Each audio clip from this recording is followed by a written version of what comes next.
Hola nuevamente. Estamos ahora en el video número 3. Vamos a continuar hablando de las patologías del aparato urinario y en este caso vamos a hablar sobre la insuficiencia renal, la uremia y la azotemia. La insuficiencia renal, chicos, es precisamente ese trastorno de nuestros pacientes de manera gradual. El riñón se ve incapacitado de poder cumplir sus funciones normales, como las estuvimos describiendo en el video número 1. Se le llama así insuficiencia renal a cualquier desviación de la estructura y de la función renal que puede transcurrir de una manera subclínica, pero que al irse desarrollando, al ir pasando el tiempo, esta se forma o puede desarrollar una enfermedad renal aguda hasta desencadenar una insuficiencia renal. Esto es que varios componentes de la sangre que se filtraban antes en el riñón ahora se quedan circulando en el plasma.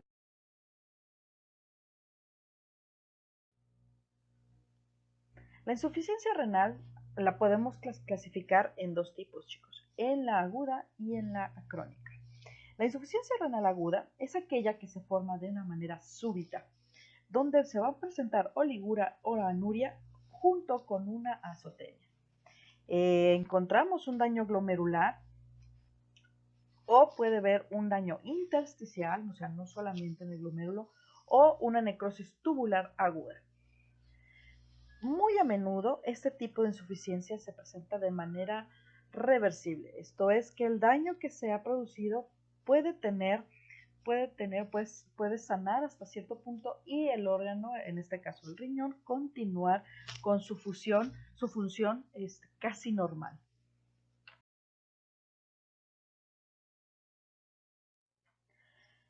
En el caso de la insuficiencia renal crónica, este ya es cuando se han unido o convergen varios padecimientos o lesiones renales de manera conjunta y el daño ha sido prolongado durante mucho tiempo. Esto es que también empezamos a tener daños urémicos o signos de uremia en nuestros análisis clínicos de manera prolongada. En la mayoría de los casos, la etapa crónica es irreversible. Entonces, estamos ante un daño, puede ser renal, posrenal o perirenal, que ha causado tal estrago que han entrado las células renales a un punto de no retorno. La insuficiencia renal crónica se caracteriza porque se va desarrollando en diferentes etapas. Generalmente son 4 las etapas en las que la podemos encontrar. La primera es una reserva renal disminuida, donde todavía el riñón tendrá un 50% de actividad o de función renal y el paciente no presentará signos clínicos visibles. La segunda es la insuficiencia renal inicial, donde la disminución de la función renal oscila entre el 50 y el 25% y los pacientes presentan ya una azotemia y una poliuria. En la etapa de la insuficiencia renal avanzada, la función renal pasa entre el 25 hasta el 5% de función. El riñón no sostiene la homeostasis y hay una uremia con complicaciones, tanto gastrointestinales, cardiovasculares, respiratorias y hasta esqueléticas. Ya en el caso de enfermedad terminal, la función estará de menos de 5%.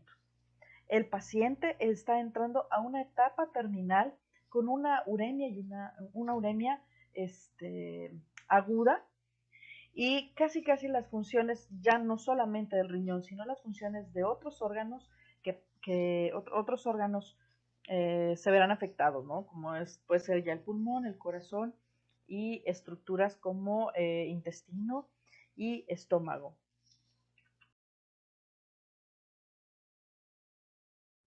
Para poder hablar de la insuficiencia renal, tanto aguda como crónica, si ustedes se dieron cuenta, utilicé términos como azotemia y uremia.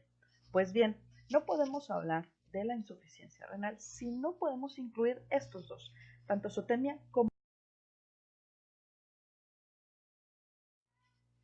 La azotemia, chicos, es el aumento, bueno, como lo describen los autores, es el aumento intravascular de desechos nitrogenados derivados del metabolismo de proteínas, o sea, urea y creatinina, y no tiene manifestaciones clínicas de una enfermedad renal aún. Ojo con esto. Muchas veces la azotemia y la uremia se utilizan como si fueran sinónimos, cuando no lo son. Si nos apegamos a la definición, azotemia estamos hablando solamente de que metabolitos de urea y creatinina serán los que estarán presentes en el plasma, sanguíneo circulante. Hay etapas donde podemos observar que se desarrollará la azotemia. Es la azotemia prerenal y la posrenal. La primera es el resultado de una hipoperfusión, o sea, consecuencia de problemas como insuficiencia cardíaca, una insuficiencia cardíaca congestiva, un choque o hemorragias. Tenemos también la azotemia postrenal, que es el resultado de una obstrucción urinaria. Si nos damos cuenta, ambas no son precisamente enfermedades renales, sino que son consecuencia de otras enfermedades que han venido a darle al traste a nuestro sistema urinario. Acá tenemos un pequeño diagrama donde se puede ejemplificar esto que les estoy mencionando. Y se ratifica lo que les dije. Hay un aumento tanto del boom, o sea, de la urea y de la creatinina. Y es la receta perfecta para la azotemia. ¿Ok? No voy a ahondar mucho en este diagrama. ¿Por qué? Porque esto ya lo pueden revisar dentro de la bibliografía tanto del Dr. Trigo como de Geoff Kennedy and Palmer. Y solamente me gustaría que lo pudieran tener presente porque es un diagrama que a ustedes les puede dar una idea o les puede causar, disparar algún tipo de recuerdo, en dado caso, para poder hacer diferenciales con respecto a los casos o a las enfermedades que pueden traernos como consecuencia esto, una azotemia.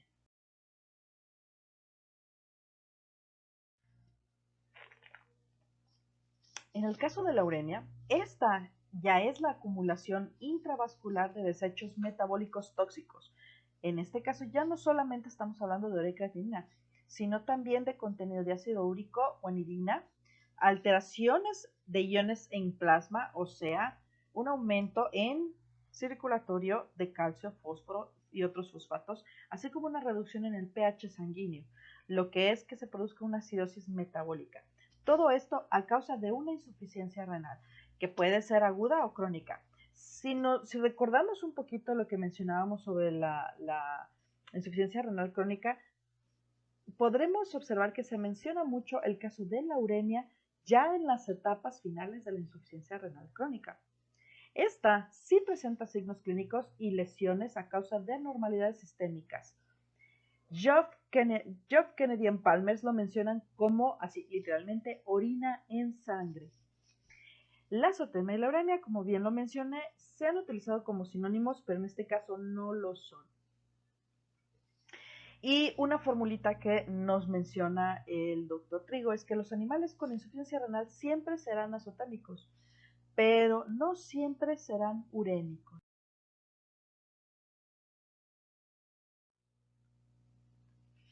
La uremia, chicos, la podemos ubicar de manera prerrenal con una reducción, ya sea porque hubo una reducción en el flujo sanguíneo renal o un riego inadecuado hacia los riñones por una insuficiencia cardíaca, cualquiera que ésta sea, una hipovolemia, un estado de choque o casos de deshidratación extrema. La uremia renal es precisamente por alguna falla o un problema renal, una nefritis, una nefrosis o una amiloidosis. La uremia postrenal es por incapacidad de eliminar la orina de manera adecuada. Esto es por obstrucciones en uretra, en pelvicidad renal, lesiones traumáticas de la vejiga o de los uréteres, presencia de piedras renales, etcétera, etcétera, etcétera. Entre las lesiones bioquímicas veremos que se refleja una se refleja en la regulación del volumen de líquido de la regulación de electrolitos. Se verá afectada el equilibrio ácido-básico, la excreción de productos de desecho y metabolismo de las hormonas. Esto es que hay un aumento de secreción de hormona paratiroidea. Entre las toxinas urémicas tendremos toxinas de bajo, mediano y alto peso molecular, como las que tenemos acá enlistadas. Glomerulopresina, guanidinas, metilaminas, mioinositol, oxalato, fenilacetilglutamina, fosfatos, poliamidas, pseudourinas, purinas, o sea, ácido úrico, pirimidas, tialometanos y urea.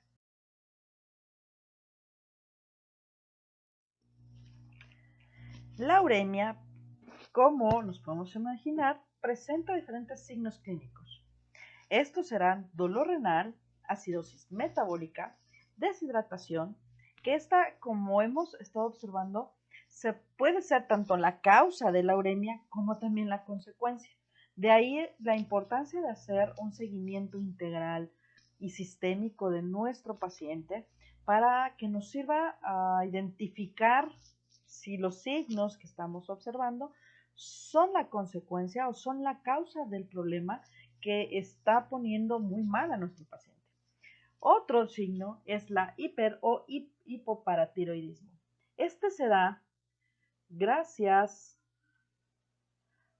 a la presencia o a la respuesta compensatoria que se tiene porque hubo una retención de fosfatos por la disminución de filtración glomerular. Entonces estamos hablando de un proceso renal, en la mayoría de los casos, que nos puede provocar esto, por una deficiencia de calcio ionizado, aumento de síntesis y secreción de hormona paratiroidea, y como una de las consecuencias, o uno que en este caso estamos ante una lesión, un signo en humanos, esto es los depósitos de urea y algunas, podríamos mencionar también como algunas calcificaciones en lengua como en paladar de un paciente con insuficiencia renal.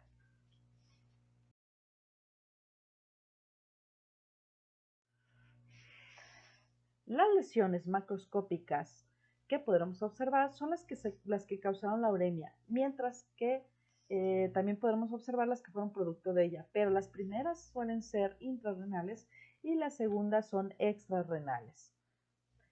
Las lesiones generales que encontraremos, o mejor dicho, renales, son glomérulos esclerosados, hipertrofia e hiperplasia tubular con mineralización, en este caso. Recordemos la última etapa de la insuficiencia renal crónica. Dentro de las lesiones extrarrenales que nos vamos a poder encontrar, porque estuvimos mencionando básicamente los problemas o las lesiones micro y macro que podemos encontrar, pero ahorita las lesiones o signos que nos pueden dar la pauta, nos pueden ayudar a entender que estamos ante un problema renal, pueden ser problemas de edema pulmonar, neumonitis urémica, pericarditis fibrinosa, estomatitis y gastritis ulcerosa, mucoarteritis, trombosis auricular y aórtica, anemia hipoplásica con mineralización de tejidos, por hiperfosfatemia o hipercalemia o hipercalcemia.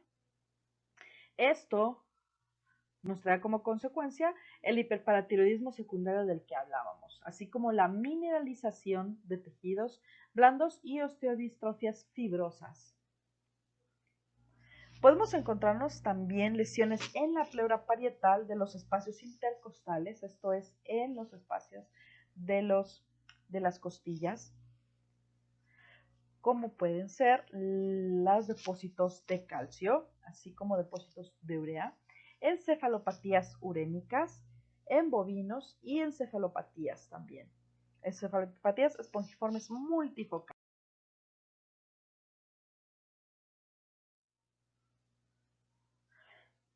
Estas, como ya las mencionamos, ya vimos todo nuestro catálogo, pero acá el porqué de cada una de estas. En el edema pulmonar se debe al incremento de la permeabilidad extravascular.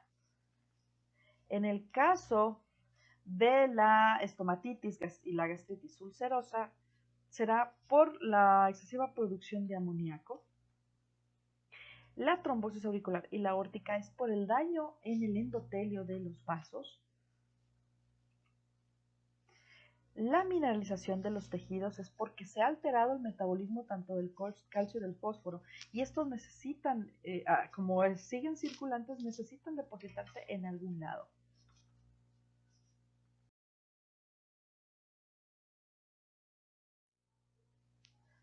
Acá tenemos una imagen donde se nos está mostrando un corte de pulmón con una neumonía urémica. Tenemos congestión, tenemos un edema y una calcificación metastásica. Esta nos hace tanto en lo que puede ser un bronquiolo como estos depósitos, estas partes blanquecinas que estamos observando. Blanquecinas, un poquito grisáceas, dependiendo el tamaño, la cantidad y por cuánto tiempo se está dando este depósito. Y esto le da como un aspecto de piedra pómez, por eso les menciono que puede ser entre blanquecina, entre gris, y le da, aparte de un aspecto gomoso, o al menos un tacto gomoso al órgano, una firmeza muy extraña para pensar en un órgano que pudiera estar normal, ¿no? Esta es una estomatitis urémica que siendo una lesión secundaria de una neumonía urémica, y quiere decir que se da porque necesita depositarse y hay una extravasación de urea de los vasos circulantes y viene a depositarse generalmente en tejidos de la mucosa.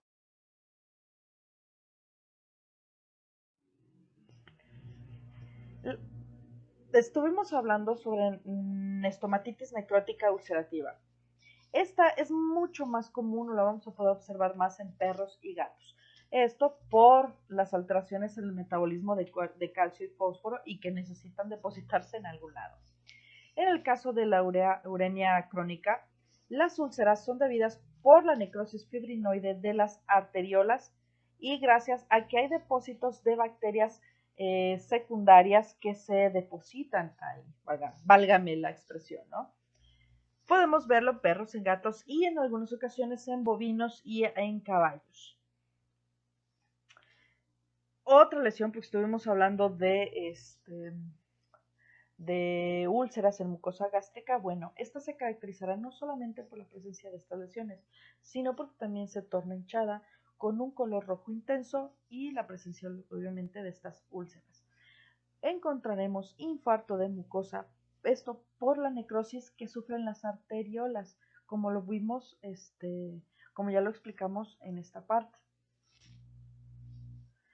Mineralización del fondo de la misma úlcera por la misma circunstancia que vimos en las fotografías anteriores. Podemos tener también una manifestación de pancreatitis, esto porque se ven dilatados los acinos pancreáticos, lo que nos trae ya un problema extra. En últimas instancias, podremos observar, o pensamos, tal vez no lo vamos a observar a primera instancia, pero sí podremos tener en cuenta que se estará padeciendo una degeneración arterial por la necrosis tubular y los daños en el endotelio, por la uremia aguda, por hipertrofia y dilatación del ventrículo izquierdo, que se da en corazón en casos de uremia crónica. Este problema es más común en perros y en bovinos se ha observado de pocas formas. Esta fotografía nos muestra, esta es una fotografía de un perro con úlceras tanto en el margen laterales como ventrales de su lengua, del tejido blando. Son unas úlceras bien delimitadas, marcadas, con esta presencia o estos depósitos urémicos o hasta calcificaciones en el fondo de la misma. Esta fotografía es cortesía de MK Keating, está extraída del libro de John Kennedy.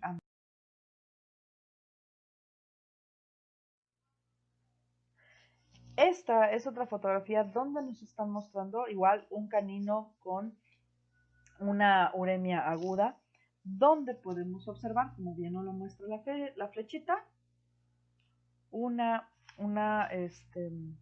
no solamente una úlcera bien delimitada en el borde del labio. Podemos sospechar que esta también es parte de unas úlceras. Esto es un corazón. Recuerden que mencionábamos que había una presencia de arteritis porque había una insuficiencia cardíaca. Bueno, tenemos acá depósitos de urea, que son estos amarillos, y hasta podríamos pensar en calcificaciones, pero es una fotografía. No podemos delimitar, no podemos mencionar eso como una certeza. Lo que sí podemos mencionar es que estos son depósitos de urea en válvulas cardíacas, producto de ya sea una uremia crónica o ya sea una insuficiencia crónica.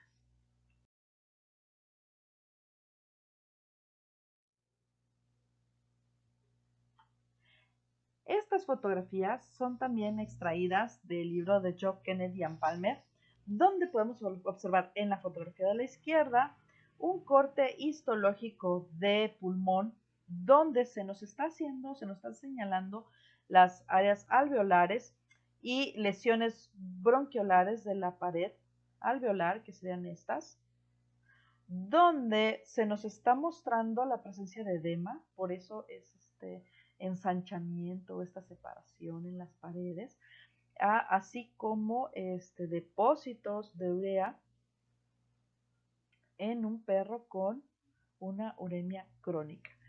Mientras que la fotografía de la derecha nos está mostrando también un perro con una uremia prolongada y podemos ver estos depósitos intercostales de uremia y calcificación, tal como lo mencionamos, ¿no? O sea, que lo vimos en las laminillas anteriores.